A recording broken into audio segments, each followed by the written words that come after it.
पश्चिम बर्धमान आसनसोल। केंद्रीय पंचायत राज विभाग के राज्य मंत्री कपिल महेश्वर पाटिल ने पश्चिम बर्धमान जिले के पंचायत क्षेत्र की प्रशासनिक समीक्षा बैठक में शुक्रवार की शाम राज्य के सरकारी guest house Asansol circuit house में पार्टी विधायकों और नेताओं के साथ चर्चा की। सरकार इस मुलाकात के बाद उन्होंने विधायकों और मंत्री के दल के नेताओं के सामने पत्रकार वार्ता कर पश्चिम बर्धमान जिले के पंचायत क्षेत्र में केंद्र सरकार की विभिन्न परियोजनाओं को लेकर नाराजगी जताई। यहाँ पे आज मैं 3 दिन के दौरे पे आया हूँ। लोकसभा का प्रवास है, उसमें केंद्र सरकार के योजनाओं का रिव्यू लेने आज मैं यहाँ पे आया था। तो रिव्यू मैंने लिया, लेकिन केंद्र सरकार के सभी योजनाओं का रिव्यू आज नहीं हो पाया, क्योंकि उन लोगों ने मेरे मंत्रालय से संबंधित ही रिव्यू आज यहाँ पे मुझे दिया गया।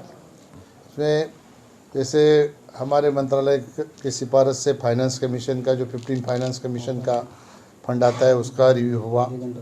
इसमें स्वच्छ भारत मिशन में उसका रिव्यू हुआ, फिर इरिगेशन इसका रिव्यू हुआ, मनरेगा का हुआ, प्रधानमंत्री आवास योजना का हुआ, फिर प्रधानमंत्री ग्राम सड़क योजना का हुआ।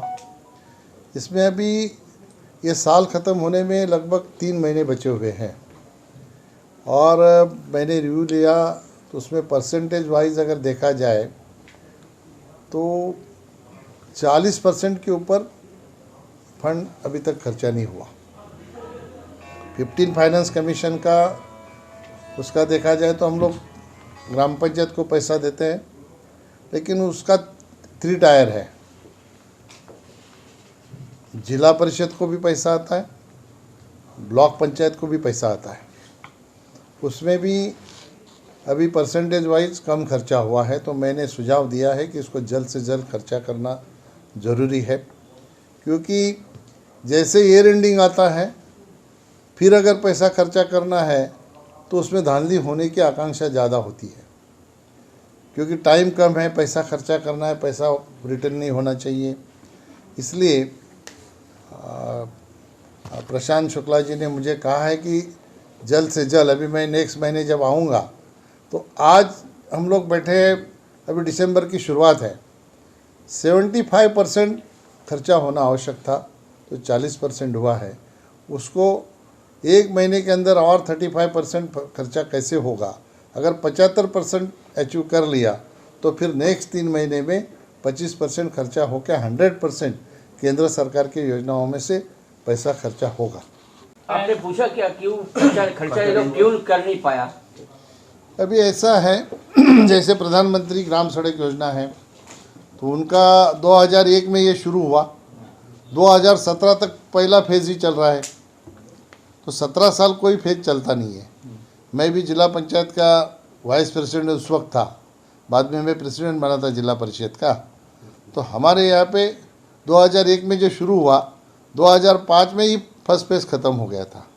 तो कुछ कारण होंगे डिले के, अभी कारण तो मेरे सामने आए नहीं, लेकिन मैंने अभी उनको सबको सूचना की है कि जब मैं नेक्स्ट टाइम आऊँगा तो ये सारी जानकारी मुझे दीजिए क्योंकि केंद्र सरकार चाहती है कि हर एक गांव में जो हमारे नॉर्म्स में प्रधानमंत्री ग्राम सड़क योजना के रोड बैठते हैं, वो रोड की सुविधा हर एक गांव को मिले। मनरेगा के माध्यम से हर एक आदमी को रोज़गार मिले, जो रोज़गार चाहता है, जॉब कार्ड बना के उसको रोज़गार मिले, ये भी चाहते हैं। स्वच्छ भारत मिशन में भी हर गांव स्वच्छ होना ज़रूरी है।